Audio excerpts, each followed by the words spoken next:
Minha missão mais importante foi contra um centro de produção e pesquisa de armas químicas, a uns 100 quilômetros ao norte de Bagdá. Tínhamos que evitar os mísseis, e nosso objetivo era difícil de ser localizado. Tínhamos 6 aviões indo para lá, e todos eles lançavam suas bombas no alvo, evitando o perigo. Foi muito importante destruir a ameaça que as armas químicas representavam, e era fundamental eliminar mais uma peça do jogo sujo dos iraquianos. Tudo sobre aviões de combate. O poderio aéreo da US Navy.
Os super-porta-aviões da Marinha dos Estados Unidos, os mais poderosos navios de guerra que o mundo jamais conheceu.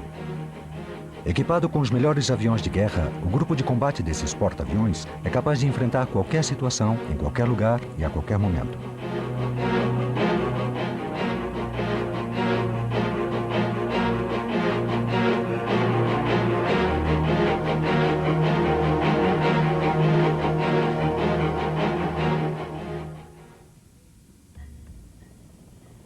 Com um peso de 100 mil toneladas, sua pista de voo tem o tamanho de 3 campos de futebol, um porta-aviões é o maior barco de guerra jamais construído.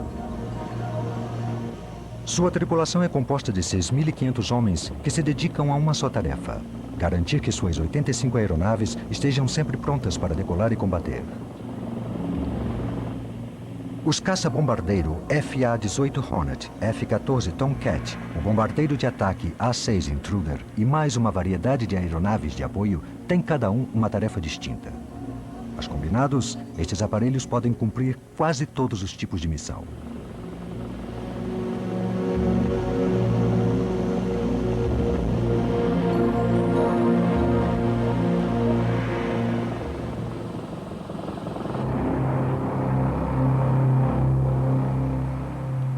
O versátil McDonnell Douglas FA-18 Hornet é hoje a mais importante aeronave de assalto da frota americana e uma esquadrilha aérea pode agrupar até 40 aviões divididos em 3 ou 4 grupos.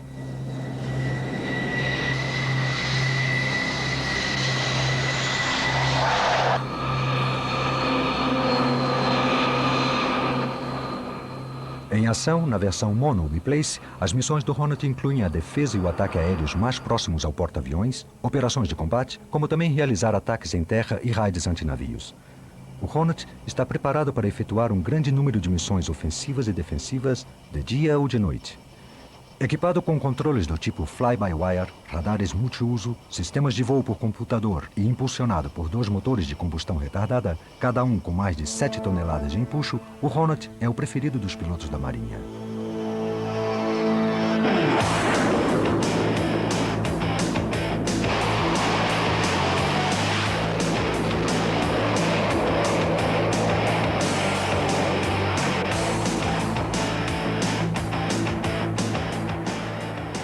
Nas mãos de pilotos altamente qualificados, o Hornet é capaz de eliminar facilmente o inimigo em um combate aéreo antes de tomar sua posição no nível de voo alto ou baixo e levar a cabo seus ataques ao solo com extrema precisão. Este é o seu ponto mais forte.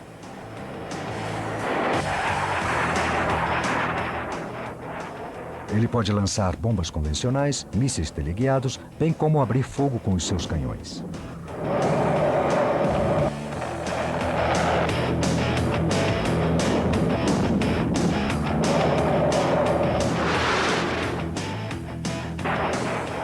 O FA-18 pode transportar uma grande variedade de cargas exteriores, incluindo um tanque suplementar de combustível destinado a aumentar o seu raio de ação,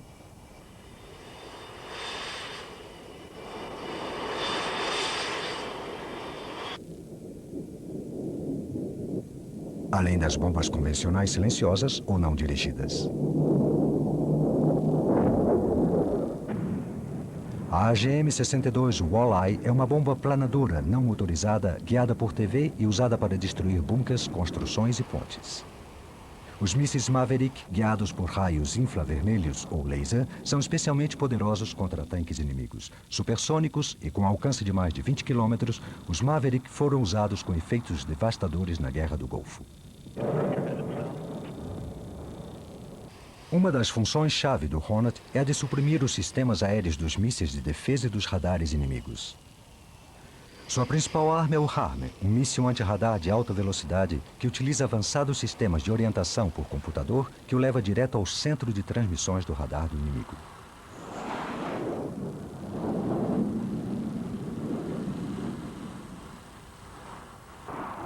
Equipado com uma sensível cabeça de rastreamento para perseguir o reflexo do disparo de um laser quando atinge o alvo, o Hornet pode lançar cargas de alto poder explosivo de grande precisão, chegando a lançar bombas laser de 500 ou 1000 quilos com a margem de erro de centímetros do alvo visado. Sendo principalmente um avião de ataque, o Hornet é também um magnífico caça. Seu armamento de curta distância AR-AR é o foguete AIM-9 Sidewinder, orientado pelo calor produzido pelo motor do avião inimigo. Originalmente desenvolvido nos anos 50 e constantemente atualizado, o Sidewinder teve mais êxito que qualquer outro míssil.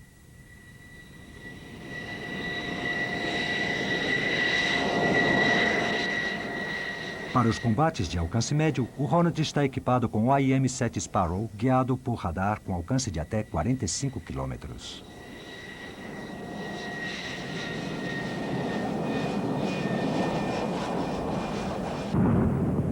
O míssil avançado AIM-120 ANHAM é tão ágil quanto o Sidewinder, porém com mais alcance que o Sparrow, além de ser equipado com um sistema de orientação por radar independente.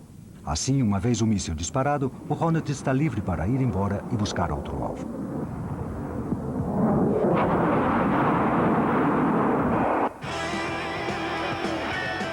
O Hornet foi o primeiro de uma nova geração de jatos de alta tecnologia a entrar em serviço na Marinha Americana.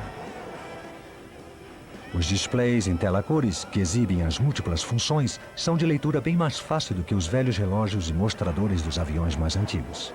Um sistema de controle fly-by-wire computarizado possibilita ao piloto um inigualável domínio acrobático em todos os tipos de manobra.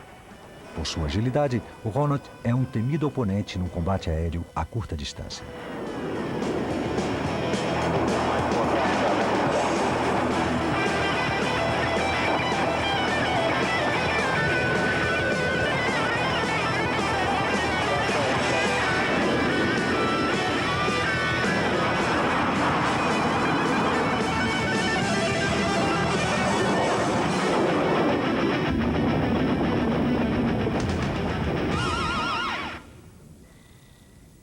Por muitos anos, o Grumman A-6 Intruder foi considerado o peso pesado dos bombardeiros de assalto.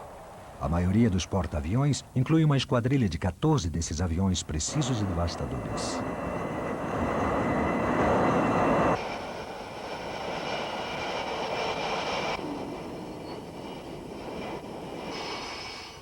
Os dois homens que compõem a tripulação se sentam lado a lado. A A-6 não é um avião leve. Completamente armado, ele chega a pesar 27 toneladas sobre a catapulta.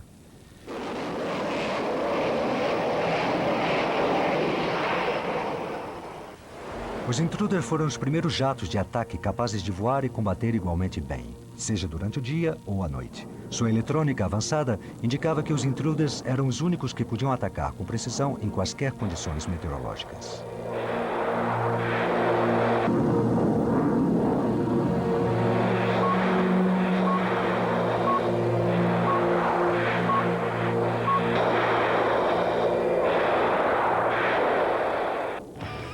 As esquadrilhas da Marinha Americana utilizaram os Intruders em combate pela primeira vez no Vietnã em 1965.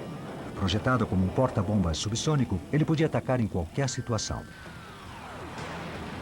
Durante boa parte da guerra, o A-6 foi o único avião militar americano capaz de realizar ataques precisos em alvos Vietcongs sob as terríveis condições meteorológicas das monções.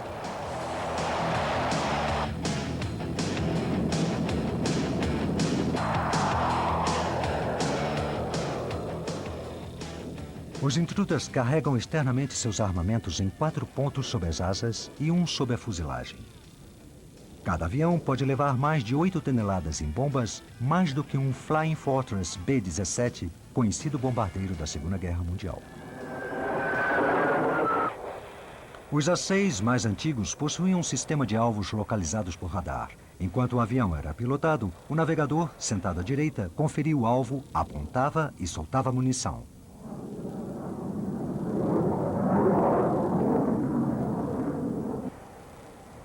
Nas versões mais modernas, os Intruders dispõem de uma torre dirigível sob o nariz, abrigando sensores infravermelhos que capturam os objetivos de dia ou de noite.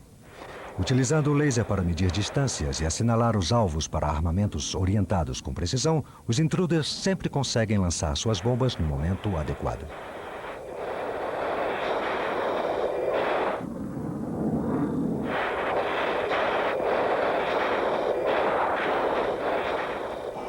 As bombas Paveway dirigidas a laser são as mais poderosas e precisas no arsenal de armamentos convencional de um Intruder. Contudo, contra alvos grandes ou dispersos, as munições de fragmentação são mais eficazes.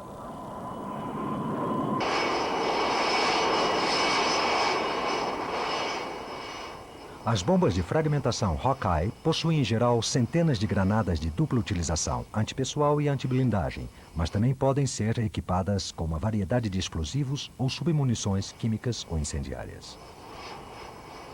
Por 3 décadas, o Intruder serviu à Marinha Americana, oferecendo sua capacidade de ataque em qualquer condição meteorológica. Mas a Guerra do Golfo, em 1991, contra Saddam Hussein, foi provavelmente a última campanha do grande bombardeiro. As estruturas dos Intruders foram envelhecendo e, a partir do final dos 90, o A-6 foi gradualmente substituído por versões mais modernas do Hornet.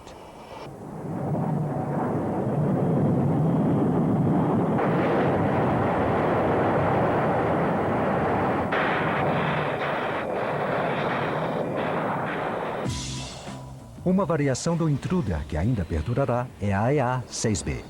Sua tarefa é a de proteger o comando de assalto, interferindo e atacando os radares de defesa inimigos. Identificável pelo seu cockpit para 4 tripulantes, o EA-6B Prowler foi pioneiro na Marinha em guerra eletrônica.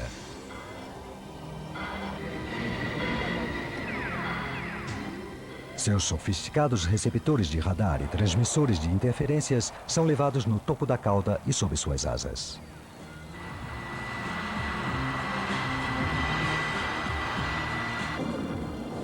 Utilizando avançados equipamentos eletrônicos para identificar os sistemas de defesa aérea inimigos, os Prowlers podem bloquear transmissões hostis, atacar com mísseis HARM ou ainda passar dados de localização a outros aviões.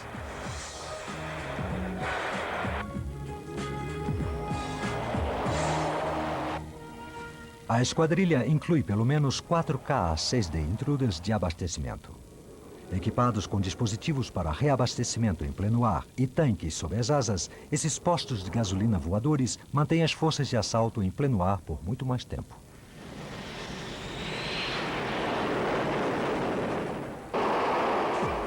A principal tarefa do Grumman F-14 Tomcat é a defesa da frota. Este grande jato com asas de geometria variável entrou em serviço em meados de 1970 como um simples caça. Recentemente, os Tomcats serviram em funções de ataque limitado.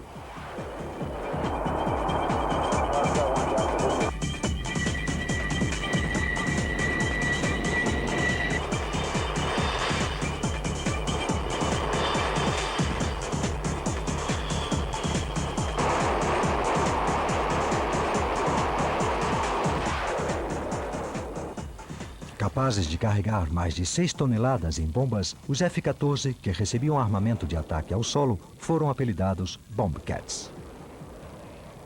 Capazes de detectar e destruir aviões inimigos a centenas de quilômetros do porta-aviões, os Tomcats formam um círculo de defesa do grupo de batalha. Apesar das suas novas tarefas de ar solo, a função básica dos Tomcats continua sendo a de controlar o espaço aéreo. Seu principal armamento é o assombroso míssil AIM-54 Fênix. Com 150 quilômetros de alcance, é o maior, o mais capacitado e o mais caro dos armamentos ar-ar da Marinha. O controle da esquadrilha no ar é responsabilidade do posto de comando voador do Grumman E-2 Hawkeye. Sua tripulação controla dezenas de combates entre caças, ataques ao solo, coordena patrulhas aéreas de combate, reabastecendo em voo e fornecendo informações para forças aliadas em terra via transmissões de dados. O coração dessa estação de radar voadora é o gigantesco radômetro radar APS-139. O Hawkeye pode monitorar 600 alvos aéreos a distâncias de até 400 quilômetros e detectar emissões de radares inimigos a 800 quilômetros. Conhecido como Hoover, o Lockheed S-3 Viking é a principal unidade antissubmarino de um porta-aviões que também pode lançar bombas e mísseis. É também usado como avião de inteligência eletrônica, escutando clandestinamente comunicações do inimigo ou localizando suas estações de radar. Hoje, uma terceira versão do Viking substitui o Intruder como avião cisterna da esquadrilha.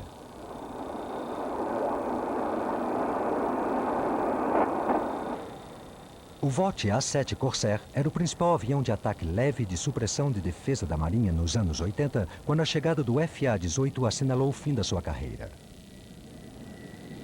Mas enquanto o Corsair era substituído nas linhas de frente das esquadrilhas em 1991, o robusto caça de assalto foi chamado a desempenhar o seu papel em mais uma guerra.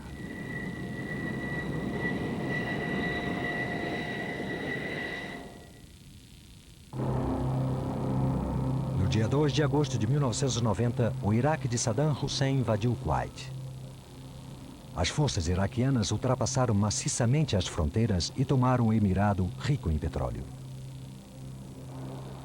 A condenação mundial foi instantânea e os Estados Unidos enviaram imediatamente caças F-15 para defender os campos adjacentes de petróleo da Arábia Saudita. No entanto, o envio dos caças era apenas uma solução provisória. Impedir o ataque da Arábia Saudita pelos iraquianos exigia muito mais. A maneira mais rápida de ter uma força real de combate no Golfo seria a mobilização da Marinha. Acima de tudo, isso significava o envio de porta-aviões.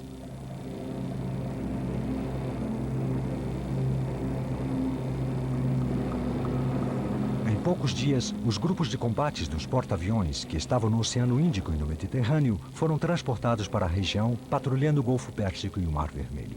Outros grupos de combate foram enviados diretamente dos Estados Unidos para a zona de conflito com igual rapidez. No momento da eclosão da guerra, 6 porta-aviões americanos estavam em posição.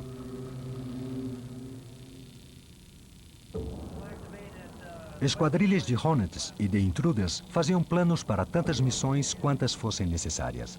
Resumos de alvos potenciais, de táticas e de equipamentos iraquianos se tornaram parte da rotina diária.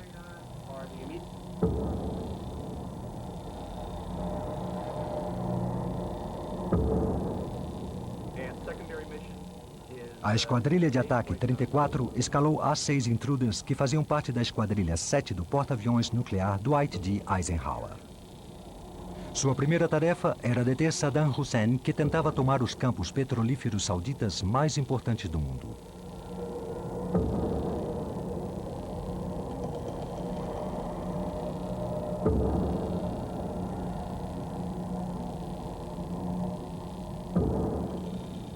Acima de tudo, no cérebro dos estrategistas americanos estava a natureza da ameaça. A do Iraque possuir uma das maiores forças aéreas do mundo. As esquadrilhas da linha de frente estavam equipadas com caças avançados, como o soviético MiG-29 Fulcrum e o francês Dassault Mirage F-1. O exército iraquiano era o quarto maior do mundo, com grande experiência de combate depois da longa guerra com o Irã. Liderado por Saddam Hussein, um inescrupuloso e implacável ditador que não se detém em alcançar seus objetivos. Neutralizar a força aérea iraquiana não seria uma tarefa simples. Estrategistas da Marinha sabiam que o inimigo potencial tinha suas bases em enormes complexos aeroportuários muito bem protegidos por baterias de mísseis terra-ar e artilharia antiaérea.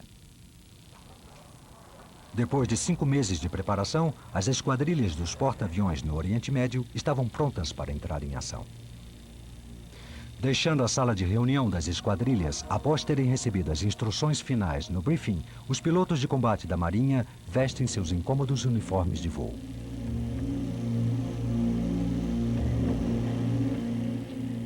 Enquanto os aviadores se preparam para decolar, a equipe de manutenção trabalha 24 horas por dia na coberta cavernosa do hangar, para assegurar, assim, que os aviões estejam prontos para a ação. As aeronaves são içadas dos hangares para a pista por poderosos guindastes situados nos cantos.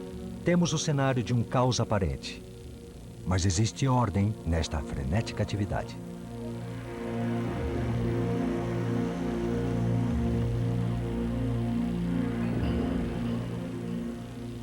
Qualquer um que trabalhe no preparo de voo de uma esquadrilha usa uma camisa colorida que indica a sua função. Os de camisa violeta são especialistas em abastecimento. Os marrons em manutenção. Os verdes, responsáveis pelo engate e desengate das catapultas e dos mecanismos de detenção. Os de camisa vermelha são usados pelos encarregados da artilharia aérea que preparam toda a sua carga mortal, controlando todas as armas, de mísseis Sidewinder às bombas convencionais.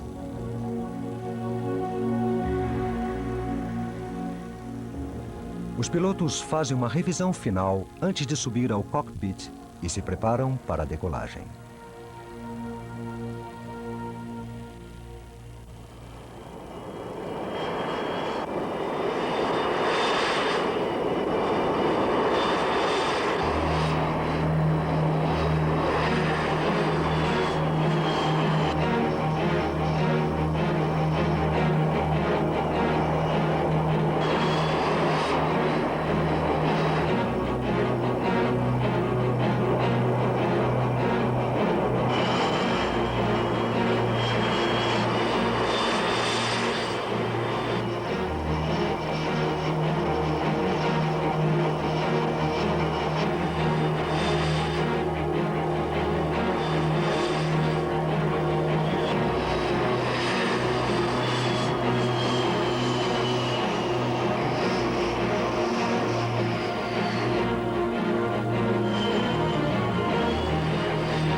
A checagem final é feita.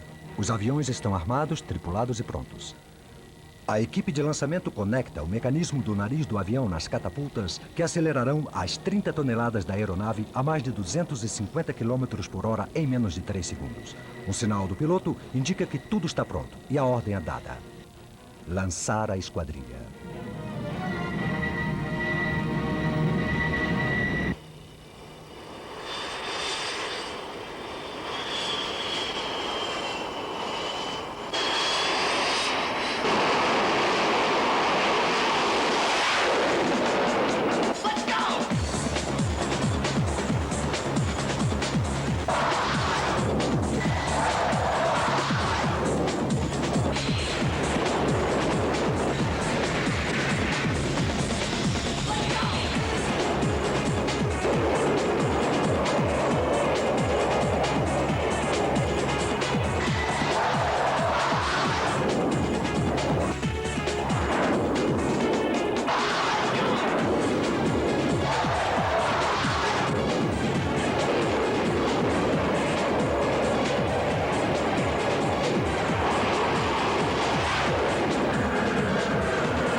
Durante a Guerra do Golfo, o poderio aéreo dos porta-aviões foi demonstrado através do golpe Alfa. No início dos combates, as defesas iraquianas eram ainda uma ameaça potencial e muitos dos ataques ao território hostil foram feitos através de voos rasantes. Os ataques dependiam dos objetivos. Uma operação poderia envolver desde 2 a 6 ou Hornets a forças combinadas de até 100 aviões. Era a responsabilidade dos comandantes das esquadrilhas, como o capitão Mark Fitzgerald, decidir o que seria necessário numa operação. Tive que utilizar os recursos que tinha e os meios disponíveis. Caças escoltando um grupo de assalto de A6 e talvez F-18. Usaria os Prowlers para os bloqueios e os S-3 para as escutas eletrônicas.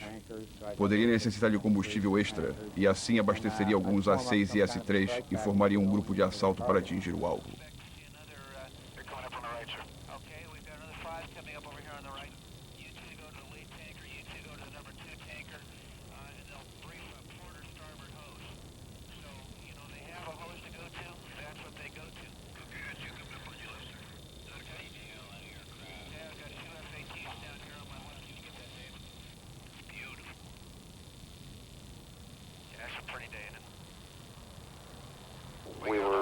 Às vezes, reabastecíamos 6 aviões cisterna e 30 caças, num espaço aéreo muito pequeno, tentando cruzar a fronteira.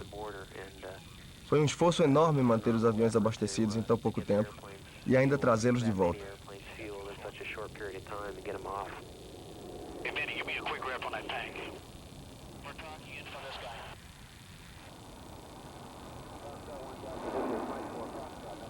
Os aviões cisterna são os heróis anônimos da Guerra do Golfo.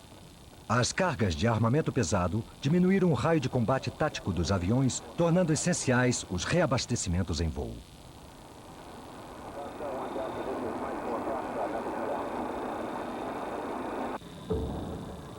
A formação das esquadrilhas estava preparada para um determinado número de tarefas. Primeiro, desempenhar a sua parte na destruição das defesas aéreas iraquianas onde quer que estivessem localizadas, nas cidades ou no deserto. Depois disso, a missão das forças de assalto seria de minar a capacidade iraquiana de lutar, destruindo linhas de comunicação e infraestrutura.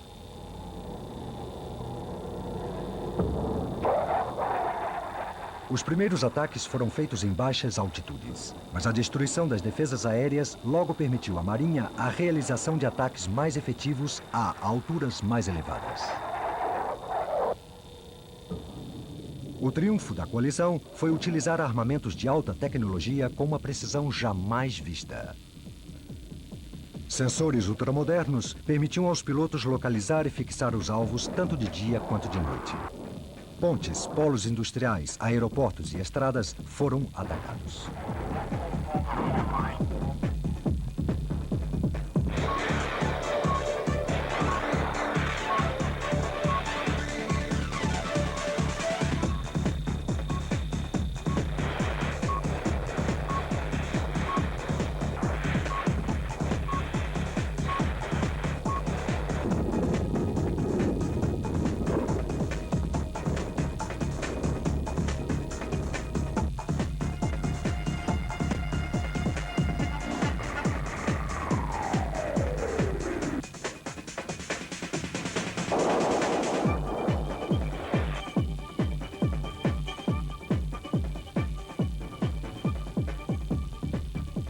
Os Hornets utilizavam iscas simulando aviões para enganar os radares inimigos.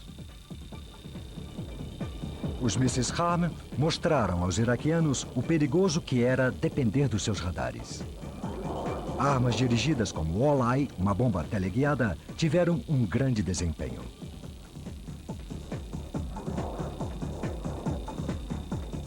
Mas a mais importante delas foi o Paveway, uma bomba guiada a laser que podia ser detonada a alguns centímetros do alvo escolhido.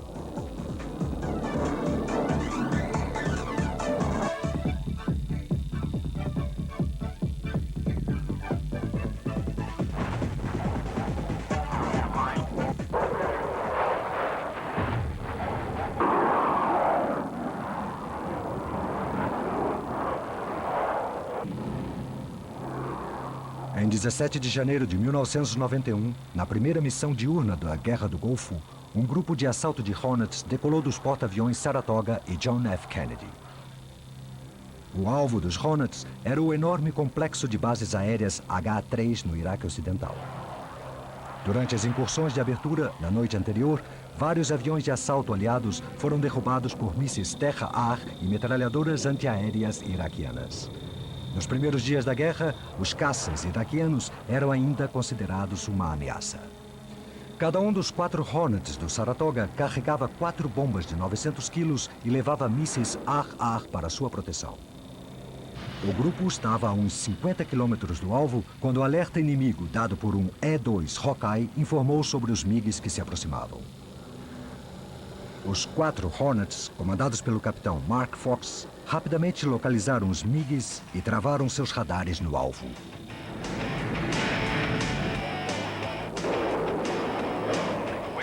Mudei a frequência do radar de ar-terra para ar-ar e detectei um dos MiGs. Tinha à minha direita um MiG, meu primeiro piloto tinha outro à sua esquerda. Estavam bem perto, a mais ou menos Mach 1.2, quando disparei meu primeiro Sidewinder e depois um Sparrow.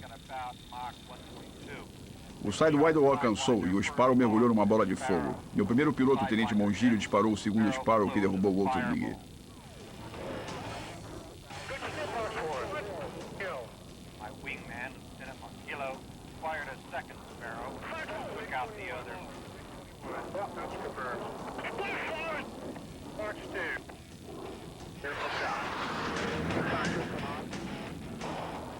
Os Hornets acabavam de realizar as primeiras derrubadas da Marinha na guerra.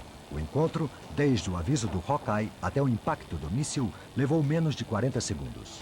Sua missão ainda não tinha terminado. De novo, mudaram a frequência de seus radares para ar-terra e realizaram com sucesso o ataque ao aeroporto. Antes do combate, a coisa mais excitante que um piloto pode fazer é decolar ou pousar no porta-aviões. O pouso exige muita concentração e não existe espaço para erros. Durante as operações de combate, temos realmente a oportunidade de trazer de volta a munição viva, e isso aumenta a tensão no nível de concentração da chegada, principalmente à noite.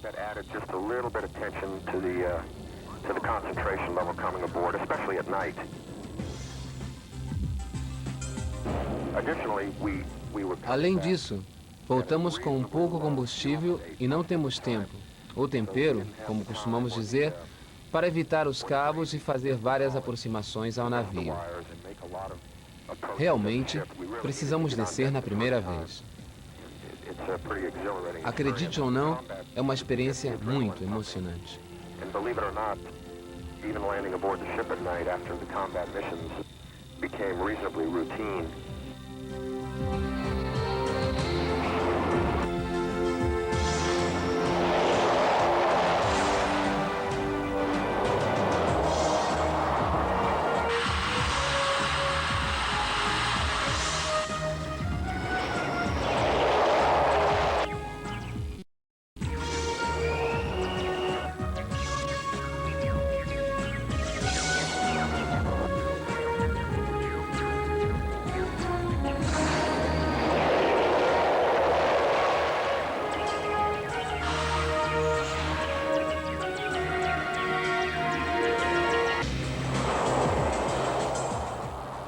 Os 6 porta-aviões americanos ancorados no Mar Vermelho e no Golfo Pérsico participaram de muitas operações durante a guerra.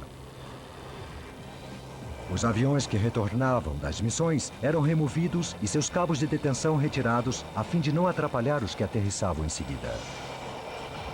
Os aviões que necessitavam de manutenção eram levados para baixo, enquanto outros eram revisados no próprio deck antes do reabastecimento e do rearmamento para a próxima missão.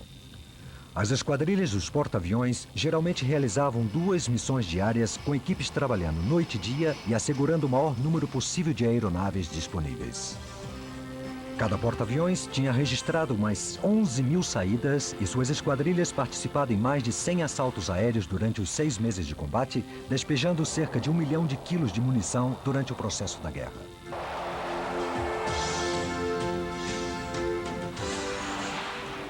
Para a tripulação aérea foi um período exaustivo. Somente 2 dos porta-aviões encontravam-se no centro das operações no Golfo Pérsico. Os outros 4, com base no Mar Vermelho, estavam a longa distância do Iraque.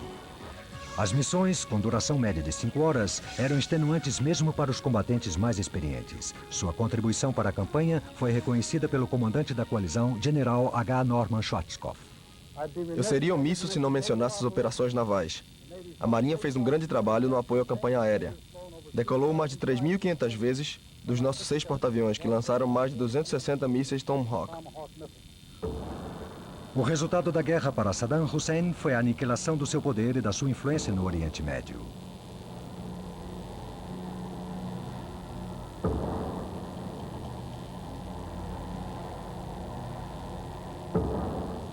Grande parte do seu exército foi arrasada pela coalizão na estrada de Basra. Sua força aérea praticamente acabou e suas bases foram destruídas pelos bombardeios aliados.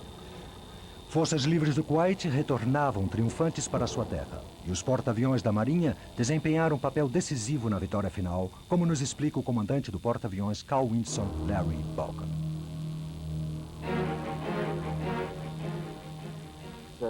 O porta-aviões é a peça fundamental na maneira como levamos a cabo nossa política ao redor do mundo. A Marinha gira em torno dos grupos de combate dos seus porta-aviões. É a peça mais importante que temos no nosso arsenal nacional para manter a paz.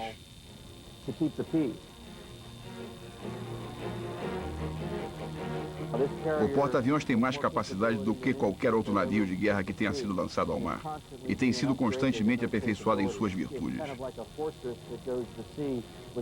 É como um tipo de fortaleza flutuante com uma autoproteção difícil de vencer.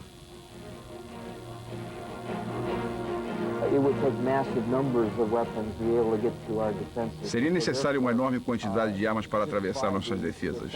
E se falarmos apenas do tamanho da proteção que temos dentro do nosso grupo de batalha, podemos dizer que não existe nada agora neste mundo que possa abalar nossas defesas.